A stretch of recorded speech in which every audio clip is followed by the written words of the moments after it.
guys. Kita lanjut ya materi yang kemarin. Kira-kira kalian termasuk tim yang pro atau yang kontra? Oke, nggak usah berantem ya, mau tim pro maupun yang kontra.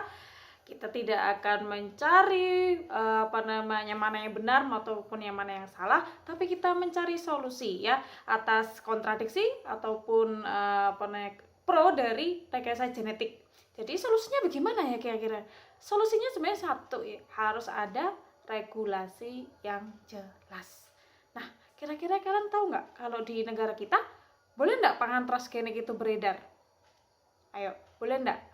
Pasti kalian sudah mendapatkan materi regulasi pangan ya. Kira-kira boleh apa enggak? Coba dicek lagi nih, dicek lagi. Kira-kira di undang-undang apa yang mungkin meregulasi dari pangan transgenik. Oke, kita cek ya. Jadi, di Undang-Undang Nomor 7 tentang pangan sebenarnya memperbolehkan penggunaan produk pangan transgenik ya. Jadi sebenarnya di negara kita sudah ada aturan yang memperbolehkan pangan transgenik itu beredar. Nah, sekarang bagaimana dengan GMO di berbagai negara?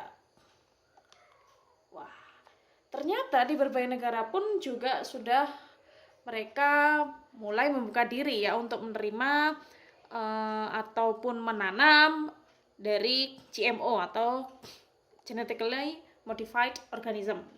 Yang paling banyak sering ditanam oleh mereka adalah komoditas seperti kedelai, jagung, kapas, kemudian ada kentang. Oke, beberapa itu yang saya sebut tadi yang paling banyak ya. Jadi memang sebenarnya untuk produk-produk tersebut atau komoditas tersebut ya itu sudah banyak beredar di berbagai negara. Jadi teman-teman, jangan-jangan nih ya kedelai yang kita dapatkan di negara kita itu sebenarnya kedelai sudah termasuk kategori hasil dari rekayasa genetik. Sehingga siapa tahu nih tempe, tahu, oncom atau berbagai olahan dari kedelai yang kita makan sehari-hari itu sebenarnya adalah produk rekayasa genetik ya.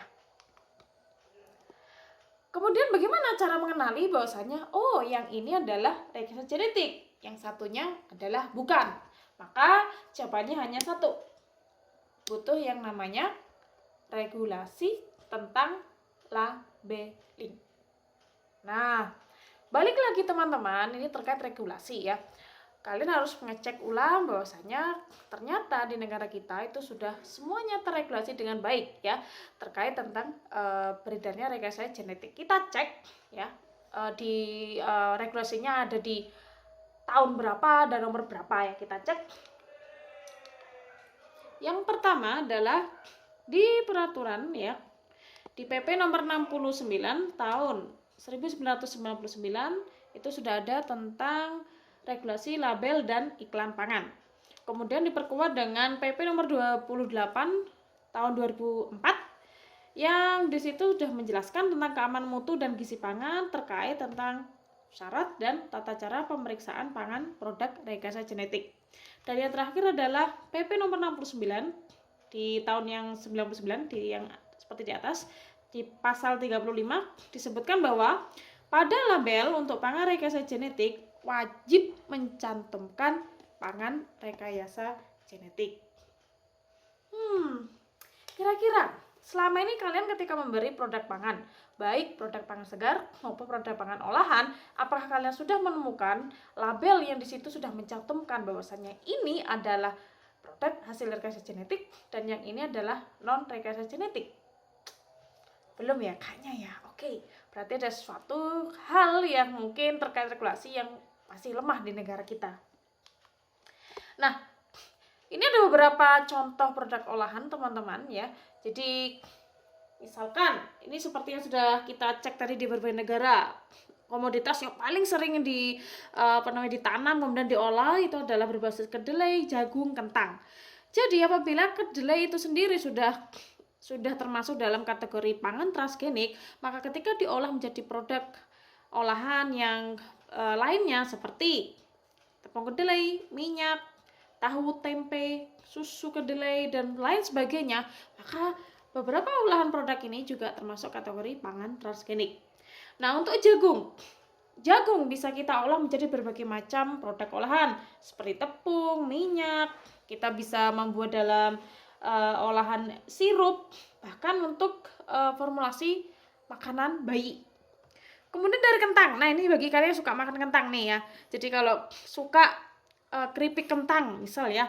Kalau misal kentangnya itu dari hasil rekayasa genetik, maka keripik kentang itu juga kategori pangan transgenik. Kita cek masih ada nggak contoh yang lain. Wah, ternyata ada komoditas tomat, kemudian susu hasil dari perahan sapi, dan mungkin zat-zat adiktif yang mungkin berasal dari sumber transgenik.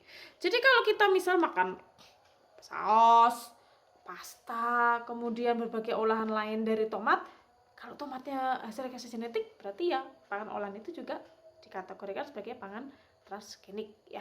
Jadi oke, kita harus banyak berbesar hati kalau misalkan ternyata di sekitar kita atau mungkin pangan yang kita makan sehari-hari itu memang kategori pangan transgenik. Jadi bagi kalian yang termasuk tim kontradiksi, ya gimana lagi, ternyata kalian juga makan hasil dari rekayasa genetik. Oke, pertanyaannya, kira-kira dari semua regulasi yang ada di negara kita, apakah regulasi itu sudah terterapkan dengan baik? Untuk kalian yang mana? Baik kepada atau sudah atau belum? Kita cek ya, ini peta persebaran di berbagai negara. Tentang labeling dan bans. Labeling dan bans terkait tentang produk rekayasa genetik. Kita lihat di peta ini teman-teman. Warna kuning mewakili dari negara yang mereka tidak membutuhkan labeling, dan warna hijau adalah negara-negara yang membutuhkan labeling untuk produk rekayasa genetik.